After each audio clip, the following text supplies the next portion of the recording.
बिस्मिल्लाहिर्रहमानिर्रहीम। Welcome to superior group of colleges, DG Khan campus.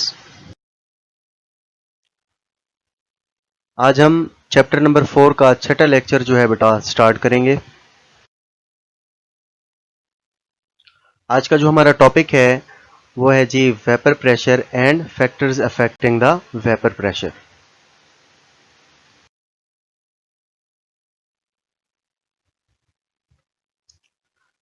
अच्छा, vapour pressure को समझने से पहले हम कुछ बातों को ज़रा डिस्कस कर लेते हैं कि जब आपके molecules of a liquid leave कर रहे होते हैं किसी भी ओपन सरफेस को, यानी कोई भी लिक्विड जब इवेपोरेशन शो कर रहा होता है वो मिक्स हो जाते हैं with the air above the liquid, यानी उस लिक्विड की सरफेस के ऊपर जो एयर होगी, हवा होगी, उसमें वो वेपर शामिल हो जाएंगे।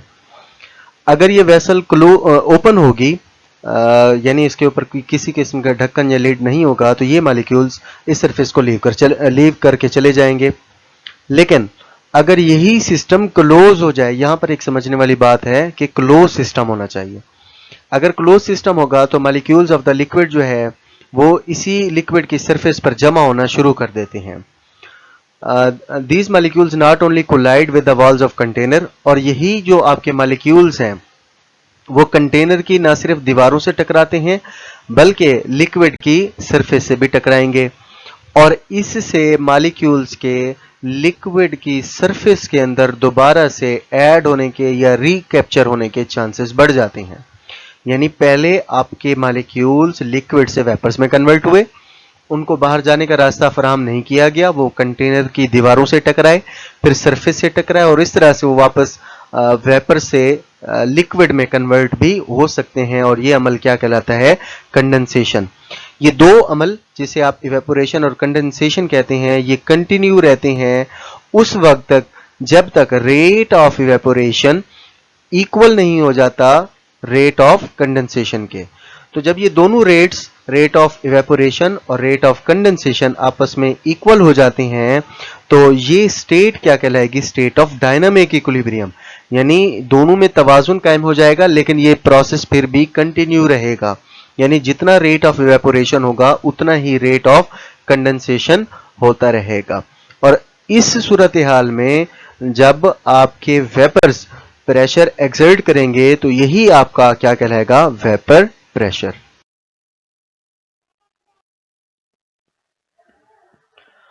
अच्छा बेटा, तो वेपर प्रेशर को हम इस तरह से डिफाइन करते हैं, the pressure exerted by vapours of a liquid, कि वो प्रेशर जो लिक्विड के वेपर्स जो है एक्सर्ट करते हैं at the state of dynamic equilibrium, dynamic equilibrium की हालत में, तो ये प्रेशर क्या कहलाएगा? Vapour pressure.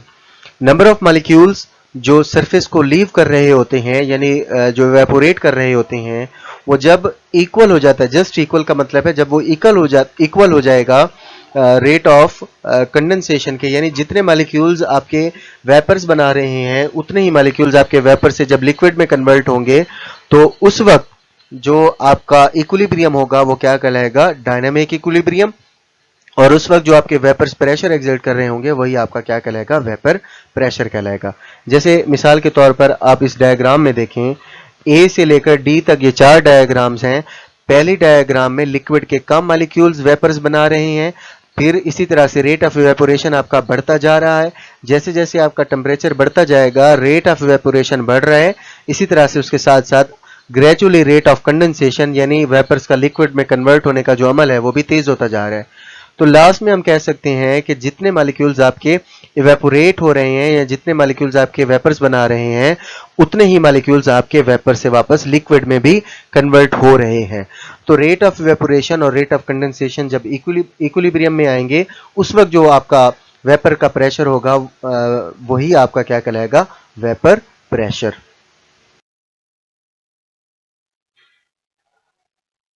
Magnitude of vapour pressure जो है वो amount of liquid, volume of container और सरफेस एरिया ऑफ लिक्विड पर डिपेंड नहीं करता। वजह, इसकी वजह ये है बेटा, लिक्विड की अमाउंट जो है चाहे जितनी भी हो उसमें इंटरमॉलिक्यूलर फोर्सेस सेम होंगी।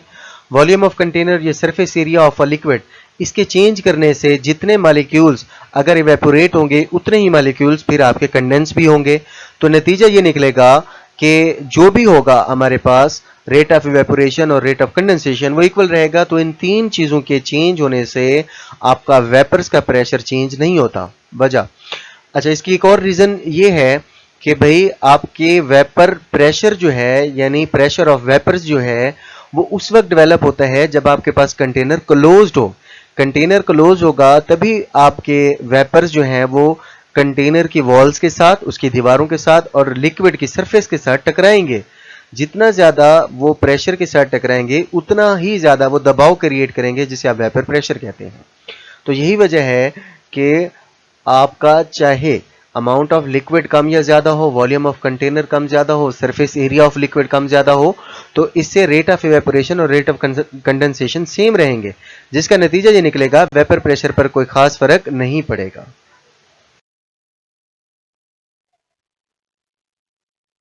वेपर प्रेशर जो है ये फेयरली टेम्परेचर पर डिपेंड करता है। इसके मेन दो फैक्टर्स हैं हमारे पास जिन पर वेपर प्रेशर आपका मेनली डिपेंड करेगा। एक है बेटा हमारे पास नेचर ऑफ लिक्विड्स, के लिक्विड की नेचर क्या है। नेचर ऑफ लिक्विड में बेटा साइज ऑफ मॉलिक्यूल आ जाएगा और इंटरमॉलिक्यूलर फोर्स आ जाएगी। यानी अगर किसी भी मॉलिक्यूल के अंदर इंटरमॉलिक्यूलर फोर्सेस स्ट्रांग होंगी, नेचर ऑफ लिक्विड जो है वो पोलर होगी, तो उसमें वेपर प्रेशर कम होगा क्योंकि स्ट्रांग फोर्स जो है वो कम मॉलिक्यूल्स को वेपर्स में कन्वर्ट होने देगी और इस तरह से वेपर प्रेशर भी आपका कम होगा। इसी तरह से टेम्परेचर के साथ वेपर प्रेशर का डायरेक्ट रिलेशन है। अगर आप टेम्परेचर को एलिवेट करेंगे, बढ़ाएंगे, तो काइनेटिक एनर्जी जो है गैस मॉलिक्यूल्स की बढ़ जाएगी और capability to leave the surface भी बढ़ जाएगी, यानी ज्यादा से ज्यादा मॉलिक्यूल्स सरफेस ऑफ लिक्विड को लीव करेंगे और इसका नतीजा ये निकलेगा कि आपका वेपर प्रेशर भी बढ़ जाएगा। यानी मुख्तसरन हम ये कह सकते हैं नेचर ऑफ लिक्विड के वेरी करने से आपका वेपर प्रेशर भी वेरी करेगा, लेकिन इन दोनों में जो रिलेशन होगा वो इनवर्स होगा। यानी अगर पोलर मॉलिक्यूल्स होंगे या पोलर लिक्विड होगा तो वेपर प्रेशर कम होगा, और अगर नॉन पोलर मॉलिक्यूल्स होंगे या लिक्विड होगा तो उसमें वेपर प्रेशर ज्यादा होगा। मिसाल के तौर पर अगर आपके पास गैसोलीन है तो उसका वेपर प्रेशर ज्यादा होगा क्योंकि उसमें इंटरमॉलिक्यूलर फोर्सेस वीक हैं। इसी तरह से पानी में भी आप कह सकते हैं पानी में वेपर प्रेशर कम होगा क्योंकि उसमें इंटरमॉलिक्यूलर फोर्सेस यानी हाइड्रोजन बॉन्ड जो है वो स्ट्रॉन्ग फोर्स होती है। टेम्परेचर के बढ़ाने से आपका वेपर प्रेशर जो है वो बढ़ेगा, तो इट मींस टेम्परेचर के साथ वेपर प्रेशर का डायरेक्ट रिलेशन है।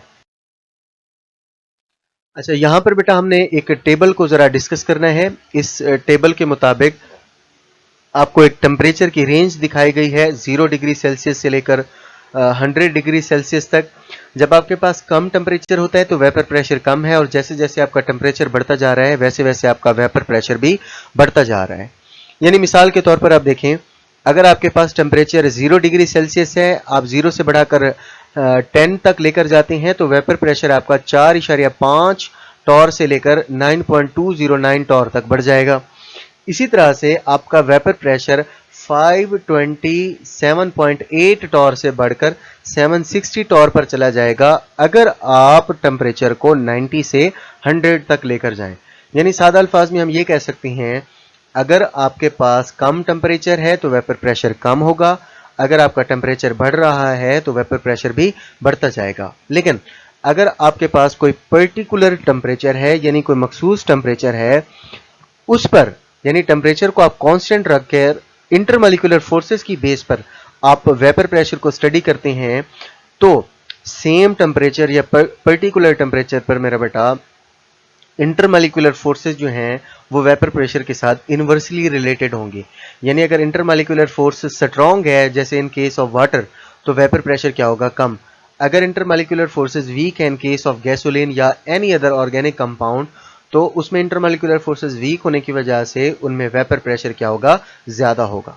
मिसाल के तौर पर अगर आप टेम्परेचर को कांस्टेंट रखते हैं at 20 degree Celsius, 20 degree Celsius पर, तो एक कंपाउंड है आपके पास आइसोपेंटेन और दूसरा कंपाउंड है आपके पास ग्लिसरॉल। तो आइसोपेंटेन में बेटा वीक इंटरमॉलिक्यूलर फोर्स यानी लैंडन डिस्पर्शन फोर्स है, तो जिसकी वजह से इसका बॉइलिंग पॉइंट जो है, इसका जो वेपर प्रेशर है वो हमारे पास क्या होगा, हाई होगा। जबकि ग्लिसरॉल में बेटा आपकी स्ट्रॉन्ग इंटरमॉलिक्यूलर फोर्स होती है, तो स्ट्रॉन्ग इंटरमॉलिक्यूलर फोर्स होने की वजह से इसमें इसका वेपर प्रेशर कम होगा। जिस चीज का वेपर प्रेशर कम होता है उसका बॉइलिंग पॉइंट क्या होता है, ज्यादा होता है। अगर मेजरमेंट की बात की जाए तो वेपर प्रेशर को, किसी भी लिक्विड के वेपर प्रेशर को मालूम करने के मुख्तलिफ किस्म के मेथड्स हैं, लेकिन यहाँ पर हम मैनोमेट्रिक मेथड को जो है वो डिस्कस करेंगे।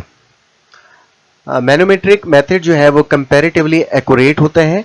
लिक्विड जिसका वेपर प्रेशर आप मालूम करना चाहते हैं उसको आप एक फ्लास्क के अंदर प्लेस करते हैं और उसी फ्लास्क को थर्मोस्टेट के अंदर रख दिया जाता है। थर्मोस्टेट बेटा एक किस्म का एक ऐसा कंटेनर होता है जिसके अंदर कोई भी लिक्विड यानी वाटर जो है वो डाल दिया जाता है, जो कि टेम्परेचर को स्टेबलाइज करता है, टेम्परेचर को ज़्यादा चेंज नहीं होने देता। अच्छा, इसमें एक ट्यूब की जो एंड है वो फ्लास्क में से कनेक्ट की जाती है मैनोमीटर के साथ, जो कि मरकरी से भरा हुआ एक कॉलम होता है, और इसकी अदर एंड को जो है वो वैक्यूम पंप के साथ कनेक्ट कर दिया जाता है।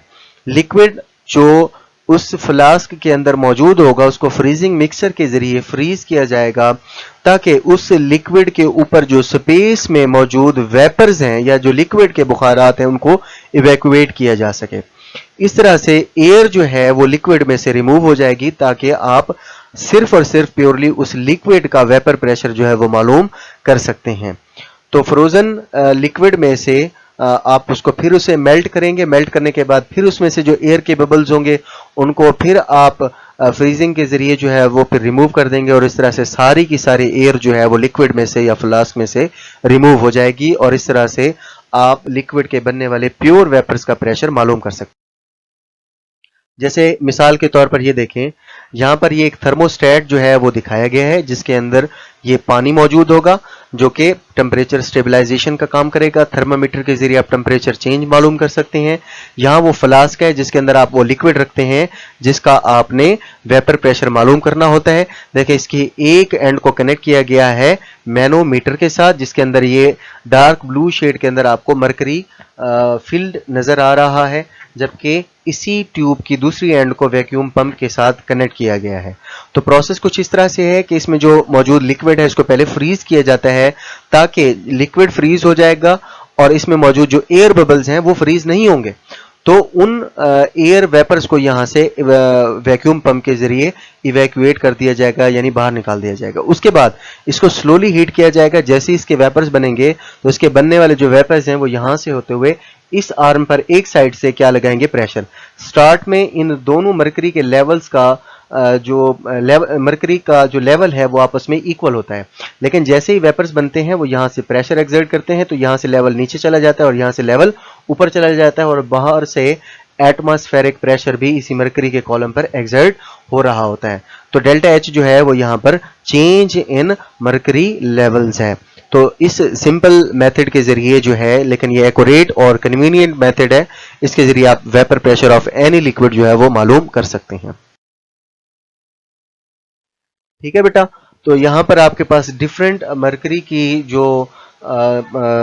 जो हमारे पास लेवल्स आएंगे डिफरेंट लिम्स के अंदर, यानी एक साइड और दूसरी साइड पर, उसको आप क्या कर लेते हैं, नोट कर लेते हैं, क्योंकि साथ में स्केल लगा होता है। और उसके बाद बेटा लास्ट में आप एक फार्मूला अप्लाई कर देते हैं और इस तरह से आप किसी भी लिक्विड का वेपर प्रेशर मालूम कर सकते हैं। जो गिवन फार्मूला है बेटा कि vapour pressure of a liquid, P is the vapour pressure of a liquid at 1 atmospheric, यानी एक एटमॉस्फेरिक प्रेशर पर जो लिक्विड का वेपर प्रेशर होगा उसे आप P कहते हैं। It is equal to external atmospheric pressure PA plus delta H, यानी difference in height of 2 Hg levels. इन दोनों को आप ऐड करके किसी भी लिक्विड का वेपर प्रेशर इस फार्मूले की मदद से आसानी से मालूम कर सकते हैं। अच्छा जी, तो आज के टॉपिक से रिलेटेड पहला एमसीक्यू है, rate of change of vapour pressure with temperature study. कि rate of change of vapour pressure temperature के लिहाज से किस इक्वेशन के जरिए जो है वो डिस्कस किया जाता है। बेटा काइनेटिक इक्वेशन और वंडरवाल इक्वेशन आपने तीसरे चैप्टर में पढ़ी है। तो काइनेटिक इक्वेशन और वंडरवाल इक्वेशन के अंदर किसी किस्म का वेपर प्रेशर आपने नहीं डिस्कस किया विद रिस्पेक्ट टू टेम्परेचर। इसी तरह से आर्हेनियस इक्वेशन जो है बेटा ये रेट कांस्टेंट और कुलियन फ्रीक्वेंसी के दरमियान रिलेशन आपको बताती है विद रिस्पेक्ट टू टेम्परेचर। जबकि डी ऑप्शन यहाँ पर आपका बच जाएगा, तो क्लासियस क्लैपेरॉन इक्वेशन जो है वो इस पर्पस के लिए इस्तेमाल होगी। ये मैंने आपको बता दिया क्योंकि ये थोड़ी सी नई चीज़ थी, entry test point of view से ये इंपॉर्टेंट एक एमसीक्यू था, तो ये आपको बता दिया। बाकी जो है वो आपके पढ़े हुए हैं। देखें सेकंड एमसीक्यू में कि इनमें से कौन सा फैक्टर है जिस पर वेपर प्रेशर डिपेंड नहीं करता, amount of liquid, volume of container, surface area of liquid and all of them. ये भी हमने डिस्कस किया है, होप सो कि आपको बात समझ आ जाएगी। What is the vapour pressure of chloroform at 20 degree Celsius, ये भी आपने देखना है कि 20 डिग्री सेल्सियस पर क्लोरोफॉर्म का कितना वेपर प्रेशर होगा। And vapour pressure is affected bye, तो यहाँ पर ऐसा फैक्टर आपने सेलेक्ट करना है जिसकी वजह से वेपर प्रेशर मुतासिर होता है। तो होप सो वो भी आपको समझ आ जाएगा। शार्ट क्वेश्चन है बेटा इस टॉपिक से रिलेटेड। डायनामिक इक्विलिब्रियम जो है वो during the evaporation of a liquid in a closed container और कांस्टेंट टेम्परेचर पर ही एस्टेब्लिश होता है, इस बात को आप जस्टिफाई करें। ये भी हम बेटा डिटेल से पढ़ चुके हैं। दूसरे नंबर पर है कि जी वेपर प्रेशर को डिफाइन करें, और तीसरा है जी how vapour pressure of a liquid is affected by intermolecular force, तो ये भी बेटा हम डिटेल से डिस्कस कर चुके हैं। मुझे उम्मीद है कि आपको आज का लेक्चर समझ आ गया होगा, लेकिन फिर भी अगर आपका कोई सवाल है तो कमेंट सेक्शन के अंदर बेटा आप सवाल अपना ड्रॉप कर सकते हैं और अपना सवाल पूछ सकते हैं, आपको उसका जवाब दे दिया जाएगा। अपना बहुत सारा ख्याल रखिएगा। अल्लाह हाफिज़।